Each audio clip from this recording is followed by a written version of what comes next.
We will do some dedication. Hey, dedication, hard work, plus patience. All right. My name is Kiema. Hey, I drive a Beamer. Hey. Therapy is a safe space for us both to grow. There's nothing that empowers me more with our community than just being who I am. Yeah.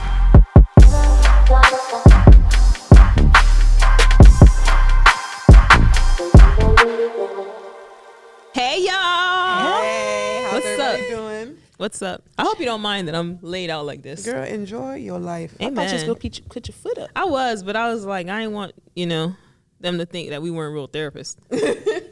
Foot in the face and stuff. What's real? Foot in the face, real disrespectful. Well, welcome back, Real you guys. funny. Yeah, I think one of the things we talked about too when we started the shows, we just wanted to be ourselves Yep. and comfortable, and I think it even relates to therapy. It's not that deep. Nope. Hopefully y'all caught that episode. Yep. It's not that deep. So part 2 of healthy relationships, all things wellness. Before we start, if I may have your liberty, what's one interesting fact about you that you want the viewers to know? I have a lisp. And when I was younger, I used to say toothpaste because I couldn't say Toothpaste? tooth. It's a lot for me to say a lot of words with S's and T. Yeah. I thought you was going to say it was a lot for me to say two-faced. Probably that too. Like, who knows, bro? Okay. I probably went through that phase too, and but honestly, Oh my God. The only thing that made me get better with it was getting me like I'm not condoning bullying at all. It was all trauma. Trauma made me get better with it because I was tired of people making fun of me for saying it. So I was like, I would literally consciously change the way. But sometimes you'll like some people watch and be like, girl, you talk with your tongue. Like, That's right. That's what makes you, girl. That's Right? what makes you you. Got anything? I guess an interesting fact is that I like to fish. Most people don't know that. I think it was in episode whatever. 3 or 4 where I talked about taking my little sister fishing. So y'all might have caught it then. But I like to fish. I think that's an interesting fact because you can't just see that. You can't pick that out. Like, I feel like, I don't know if I hang around you, but I just know you're a baller. Like, I could pick that up. But a fisher? Nah. Okay, fisherman. Yeah, you don't really like make men out of fish or whatever the Bible says. But anyway. Whatever. 2 fish, 3 fish, 5 loaves. What was it? What don't they say like One to fish, teach 2 fish? somebody Oh, how that's to not Oh, the red fish. fish, blue fish. I'm Cat in the sick of hat. Sick of y'all. Sick. And for me, That's what I go through all the time. I'm Go ahead. sorry. Go ahead. One interesting fact is I used to have locks. So Yeah. we would have been lucky, guys. Should I grow back? Please. Okay. Come back. Huh. I don't know if this is a healthy dynamic. You tell me what I should do. But you Girl, asked. you can set my boundary. Oh. I said what I said. Ooh, See, that's why we got to talk about relationships. You can set the Ooh, 'cause boundary. what I just said happened? what I said. You asked. Then she said. And then I got what? And then you became the victim. Okay. Going back to part 2 I was innocent. of healthy relationships. And this is, guys, exactly how relationships start to dissolve. Yes, that was perfect. Yup. And that was not intentional. I'm letting y'all know that right now. No, that wasn't. That's funny. So in part 1, we kind of talked about what a relationship is, some aspects of what healthy relationships are, and what unhealthy relationships might be. And we wanted to just kind of continue the conversation, talk a little bit about it more deeply, and also bring in some maybe therapeutic or clinical terms. Yeah. So we alluded to a couple terms that I think may be helpful for us to start off talking about. One term is boundaries. Yep. Which is a big term. Anybody want to kind of jump and talk about what does that mean in a relationship? Listen, Nedra Tawwab. Girl, I appreciate you because I thought I had boundaries, read her book, ruined my whole life. In the best way possible, but still like shattered my perception because I thought I was like setting boundaries and I was like confident and I was like, people just don't know how to handle my boundaries and everything else. I was an asshole. Okay, that's 1. 2, I was making statements. I wasn't even setting nothing. And 3, I wasn't upholding my own boundaries. Ooh. But yet I want everybody to give me the world that I am trying to put out there. Mighty. Yeah. So boundaries are very, very, very important in relationships. Understanding your rigid boundaries, understanding the gray area, understanding the ones where you just keep knocking your cone over and wonder why everybody keep crossing your boundaries. Like that is very important. Okay. Yeah. What are boundaries? If I was your client and I was sitting on your couch and I'm like, I'm hearing everybody talking about this boundary word, what is that? I would say boundaries are a strong declaration. One that helps you feel protected, one that helps you feel at peace. I think that there could be boundaries to create or prevent feelings. Yep. But ultimately, it's almost like a guard, like a safety net, something that says, hey, on the other side, there's some lions, tigers, and bears that are roaring, ready to bite you. You're going to put a cage in front and keep them away, or are you going to let them come over and do the damage? So I think it's a strong declaration. It's a safety net. It's a guard, a rail, whatever synonymous word you guys want to use, but ultimately a protection. Yeah. In order for relationships to be healthy, do we have to have boundaries? Yeah. Do y'all think so? Absolutely. Yeah. I think that's where we get into the victim and the villain. You know, in our first episode, we talked about being a victim and how some of the things that we experienced, they did this or they never gave or they didn't help me the way that I helped them. And that's on you. Right. Right. I always say, too, that if we expect people to show love how we love, then it takes away their individuality. Right? If Shara gave how I gave, if Kiema gave how I gave, if anyone loved how I loved, then how does it make them them? Right? So I think that's another thing too, is just being open-minded to how people friend, how people love, how families, how, like, it's important to let people be their individual self. And if your need isn't getting met, then you speak up. And to love those people in that space. Yeah. You don't have to hate those people because they can't give you what you want. Love them in that space. And also, just to piggyback on, like, you can't expect people to love how you love. We typically try to love people in our love language, and that's not their love language. And then we get mad when they don't recognize it, but that's not their love language. Yeah. Right? So if your love language is caregiving and acts of service and caretaking, and my love language is buying gifts, I bought you a gift. Why are you mad?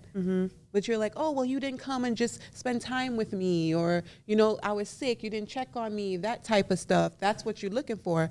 I bought you soup.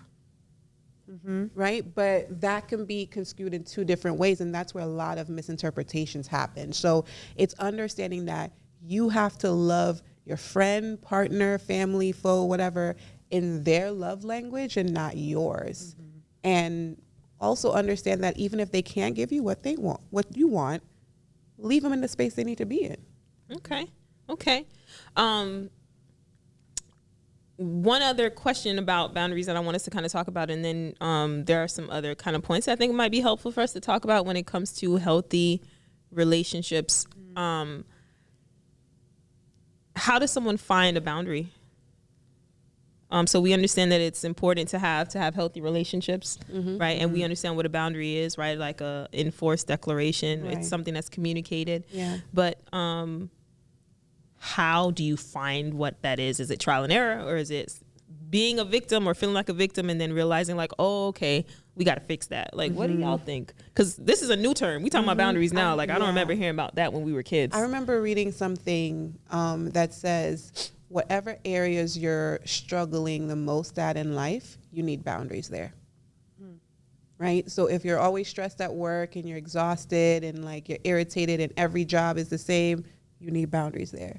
How does that relate to the relationship? Yeah, because you never set the boundary of what, or the expectation of what you're going in for. Right? If you just taking a job to take a job, you can't get mad that they're not giving you everything that you wanted. Did you ask? How did you know that job was for you? You're taking a job just to take a job. And also sometimes if we're just in that job for a time period to get to a next stepping stone, we need to understand that that's what that job is. stop trying to change something that's going to be the same. Change yourself and how you react to it. Okay. You know what I'm saying? Yeah. So it's more so about looking at the areas of your life, which is body work too, when we come into that, right? If you're checking in with your body and you're always stressed when you're around this person, you probably need to set boundaries with being around this person. Okay.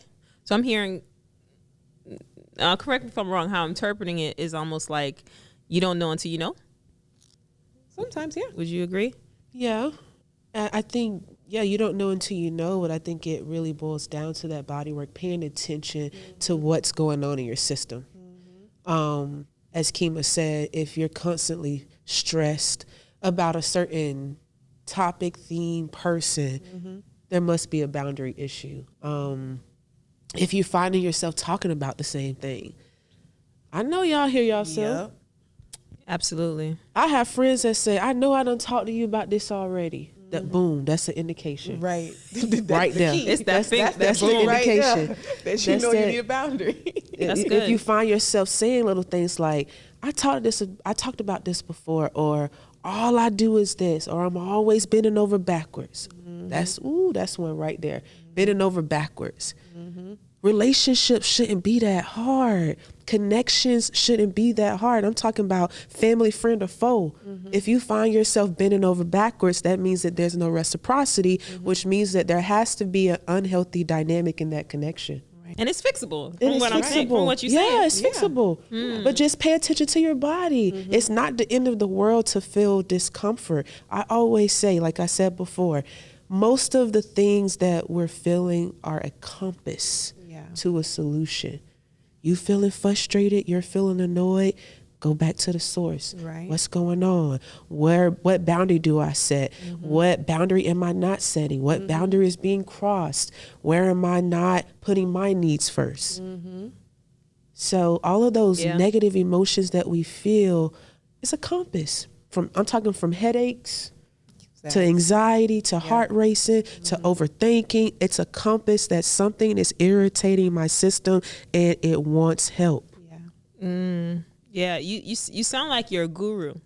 I don't know about all that now. So right, you sound like you're a guru in this healthy relationships. How did you get there? For some of our viewers that may be like, that sounds great, but I don't got time to be checking in myself. I got kids to raise and money to make and family to help. Like, if you don't mind disclosing, like how did you? Because I know you personally, so I know you did the work. Y'all don't come for my dog. She did the work. But they don't know that. So No, I think it starts with a thirst, a thrive, a desire to want to be well. I can sit here and say, oh, it came from talking with Claudia, who's my therapist, or it came from having powwows with my family or my mom, or it came from talking to Shara Kiema. And while all of those may have been additional help and additional insight and additional correction sometimes, I think it comes from having a desire. I have a desire to be my healthiest self. And I think once you open that door and saying, like, for the saved and sanctified folks, here I am, Lord, but it's a little deeper than that too, because it ain't all spiritual. Right. But ultimately, having a desire is how I got here. That's powerful. That's powerful. The other thing I think we alluded to in our first episode, and I wanted to make sure that we circled back and hashed it out, is like that overarching term of communication, right? Because it's a big term, and of course we know that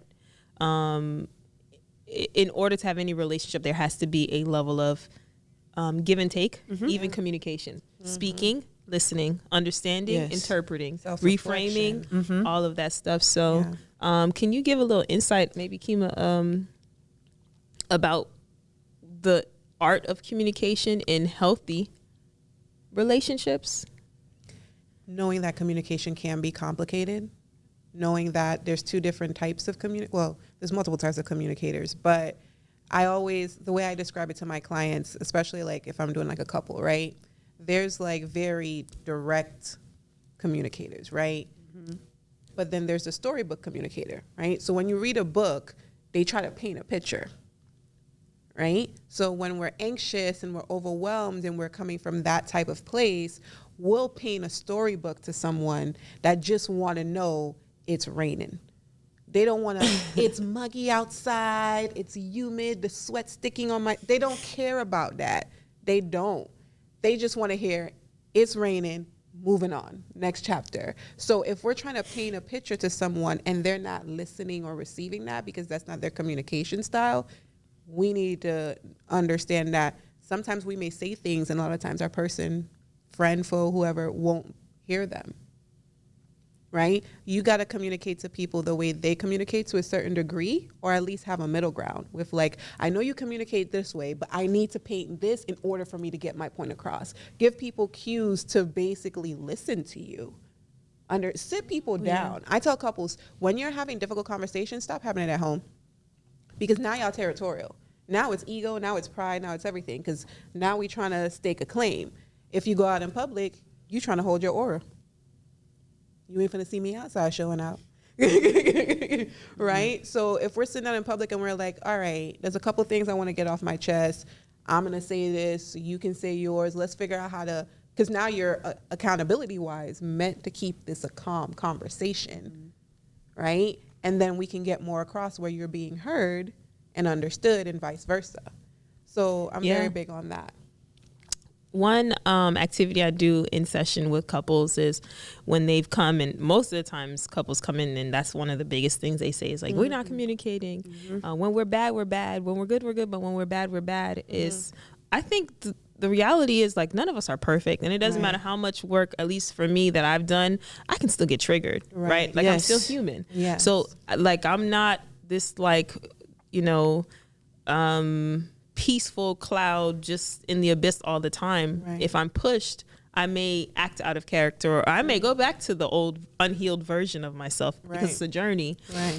So one thing that I do is I'll have them sit back to back with their backs towards each other so that they can't see each other's facial reactions or non-verbal body language to just talk. And I'll give each one of them, so I'll be like, okay, Trina, this is your floor. Just say what's on your chest. And Kiema, please, try to refrain from any outward responses. You can have non-verbal responses because they can't see you, but just let her talk. And a lot of times what I find is that people feel like they just can't be heard. Right. And so I think that, at least for me, when it comes to healthy relationships, it's not about perfection. Right. And being able to know like each and every person that I am in relationship with may respond differently to the way that I speak. And it's work, right? It's work. We have a joke. We're like, we don't need no more friends because it's work. When you want to do it healthily, right? Yeah. It's work. So I think I just wanted to say that like, it's not about being perfect. You're going to have mess ups. You're not going to always get it right. But realizing when whatever this is not working, whether it's we keep arguing or we keep circling back around the same thing, to me, that's when we know like communication is off. Right. Yeah. You have anything you wanted to add? What was the original question? Yeah. Like communication, what does that look like healthily? Yeah. I think you all hit some great points, and I guess I will put a cherry on top is really just saying bringing definition. Yeah.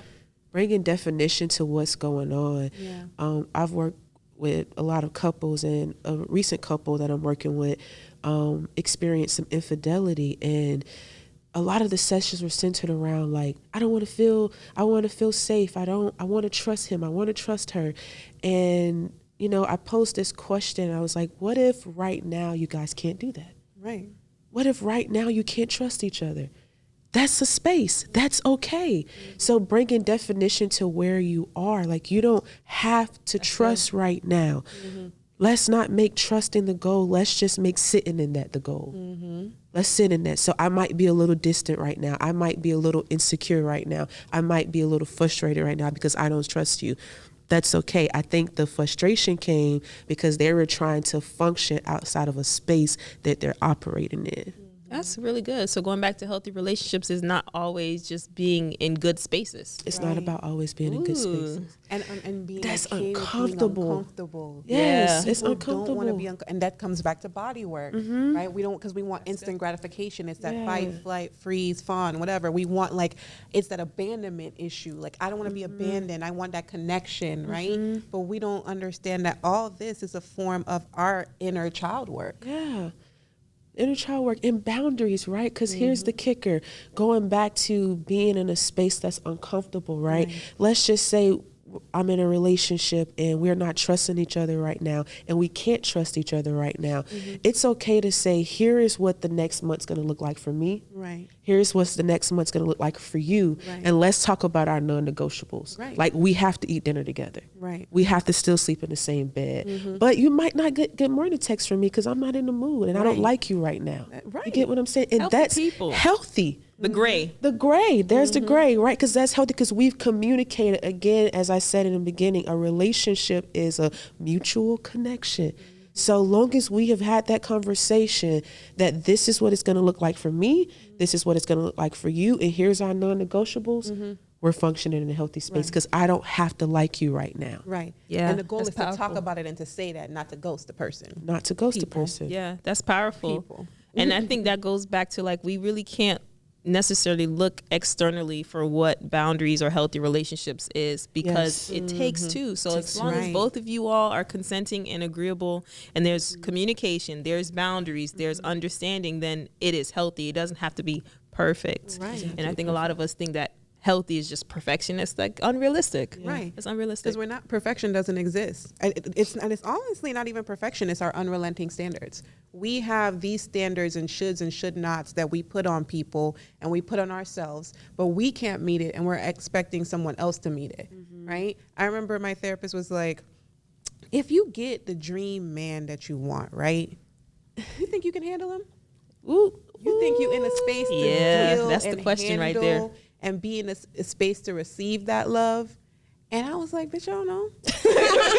Why are you asking me hard Probably questions? not. I don't know. I can't answer it right now. Right? Because she was like, that's why we are what we attract. We attract a certain set of persons, people, because we are not in a space to get what we want. We're not healed enough to get what we want. We're not aware enough to get what we want. Because I can say this, even in dating, when I have guys that I'm dating and they're giving me everything I ask for, I'm like, damn, bro, like, why you texting me all the time? Why you trying to see me twice a week? Like, what's up? And then I'm like, going back to thoughts and stuff, like when I talk with like Trina or anybody, they were like, bitch, didn't you want somebody to text you all the time and like Communicate? to communicate with you and like see you, like want to see you? And I'm like, oh shit, I did. Toxic. Yeah, it's bad. But it's the trauma though. It's the real. uncomfortable feeling. It's so uncomfortable. And I think that's what we have to go back to body work again.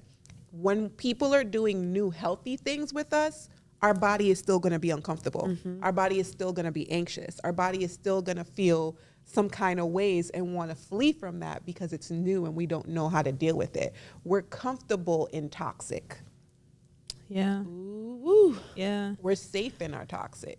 Safe in That's why I always tell people now, if you like it, I love it. If I don't tell you 3 times and you keep doing it, baby, you love it. Yeah. And I like it for you. That's fine. Yeah. Oh my gosh, what's the other thing? Familiarity always equals safety. Yes. Right. It doesn't mean that it's healthy, but it's if it is familiar, it is safe. Yes. And we do have to break that. One other thing I want us to talk about, and maybe we'll have a part 3. I don't know. Is projection. I think that's a big thing when it comes to like healthy relationships. What do you guys think about that? What is projection, or how does that play out? Or does it play out in healthy relationships? Oh, it does, because again, it's new and we're coming from a place of trauma. Every human being is coming from a place of trauma, whether it's complex, PTSD, whatever. We're coming from a place of trauma. We're coming from inner child issues that haven't been met and dealt with. So we will project certain things onto people. And when we are triggered, that's when we project. Yeah, I think a certain level of vulnerability is important to know and to sense in order to understand if you're projecting or not. you have to first know what's going on inside of you. So going back to the work that I do with the inner child, I have to know when little Trina is triggered. Right. Because when little Trina is triggered, she's going to say, well, you just doing this because this is what you did. I don't ask the people if that's what they was doing. I don't say, well, what was that about? I didn't hear from you last night. I'm telling you I ain't hear from you last night. Yep. So I'm projecting my own fears, my own insecurities, my own fear of abandonment. Like, you did this because I'm sure you wanted to abandon me. Right. So I think projection takes insight, and then with that insight, it takes vulnerability. You have to be okay with saying, you know what, I overreacted. I overthought that, or that was me. Right. But you can't sense it without knowing what's going on the inside of you. Exactly. And with that, I think reflection is important too, Yes. to be in a healthy relationship. Reflection, yeah. Does that make sense? Yeah, because I think vulnerability is so uncomfortable. Many of us don't do it well. Yes. And so, it's going to be, give yourself grace, be patient with yourself. If you need someone to walk alongside you, I feel like getting a therapist is one of the greatest things you can do to practice being vulnerable. That's one of the safest spaces emotionally that you can have is the space with a therapist, and sit in reflection. And it's not to be, woe is me, you're this bad person, but to just become more insightful to yourself. And to me, and maybe I'm biased because I'm also a therapist and I have a therapist, but I think I am my best self. Yes. Because of the work that I've done through that journey. I don't know any other work like it. Yeah. I can say I'm my best self today. Now tomorrow might be different, but today I'm my best self because I like to take things day by day because, again, I'm human. So I'm going to leave room for error. But I think self-reflection is very important because if you know that your vulnerability is a strength and not a weakness. Yeah. Right? Like that Eminem song, like I am whatever you say I am. I love that song because like what can you tell me about me that I don't either tell myself or haven't heard, haven't experienced? You can't tell me about my life. Come on. You can't call me any name I haven't called myself. I am my worst critic, right? And we typically are. So why make that a weakness? Like, oh, someone knowing about you means that they have a one-up on you. You don't got a one-up on me. I already know me. That's why I'm always quick to tell people I ain't shit. So if you're quick to be like, you for real, I ain't shit. Okay, cool, bet. Like I messed up. Let me apologize, because then that comes from a place of peace. I'm being open with you. I'm letting you know I'm flawed and I'm willing to accept accountability and everything else. But also, what's up about you though? Right? As Beyonce say, I'm number one. Right. I'm the only one. Right. I'm one of one. Right. Come on now. So you have to self-reflect and to know, am I coming from a codependent space? Because there's different types of codependent. I think there's like 18 types, right? Caretaking, controlling, angry, all of that. There's a whole list of codependency symptoms. So are you coming from a codependent space? And that's why you're unable to reflect, and that's why your relationships look all the same? Or at the same time, too, are you coming from a space of what is your core belief? With trauma work, we always ask, what's your belief? Because if I think that I'm not good enough, again, that new car, that Jeep with the rims, I'm going to look for everyone to show me I'm not good enough. That one time you show me I'm not good enough, I ain't fucking with you. It's a great point. And I think to kind of summarize everything and going back to Shara's point about like, how do you get into healthy relationships? How do I work on me so that I can maintain healthy relationships? Outside of therapy, I think it's having friends that can hold you accountable, right? Because the most therapy you'll get is 50 minutes once a week. And if you're in crisis, maybe 50 minutes twice a week. But it's these dynamics. Right. Those dynamics that you have outside of the couch that really are teachers, that are refiners, and that molds you and shape you into being healthy people or not, right? But I think not being the biggest fish in the pond. Right. That's not powerful. being the biggest fish in the pond. When I notice I'm in my pond and I'm the big fish, it's time to find other fish, because I want a fish to look up to. I want a fish that's going to keep me in line, that's going to tell me, hey, swim up shore because something coming, or whatever the case may be. Like, I don't want to be the biggest fish in the pond. And I think as long as you stay in a posture where you're open to having people that may have a little bit more knowledge than you, or may know you better than you know yourself, and you trust that what they see in you is what they see in you. Right. So having that accountability is important. And making sure the communication with that accountability is important too, because it's how you give people that accountability. Because if somebody's already low and you're like, girl, you know, you should have left him a long time ago. Really? I ain't never talking to your ass. Because clearly I know that. Because clearly I know that. And now you're shaming me, right? So it's being aware of how you're giving that communication to people when they're in that vulnerable space. Like, we don't got to be tough and like get it together and whatever all the time. Like, we don't have to be that with people. Meet people where they're at and give them the comfort but accountability, so that way they don't close themselves off to you. Because I know some people that I was really close to, and I would tell them everything, but because of how they were my safe space, but then they violated my safety and gave it to other people. So now I'm not close to them in that dynamic anymore, you know. But also too, when I was in that low space, how they tried to give me that accountability was shaming, and I shame myself every day. So now you're reinforcing my trauma, and now I don't want to be around you because I'm not safe. Yeah. So we got to think about that too. Absolutely. Well, I want to just stop and say thank you both for this healthy relationship that we have with each other. And as we live it, we give it. And follow us on Instagram at Natural Eayze, EAYZE. And we will see you next episode. Bye. Bye, y'all.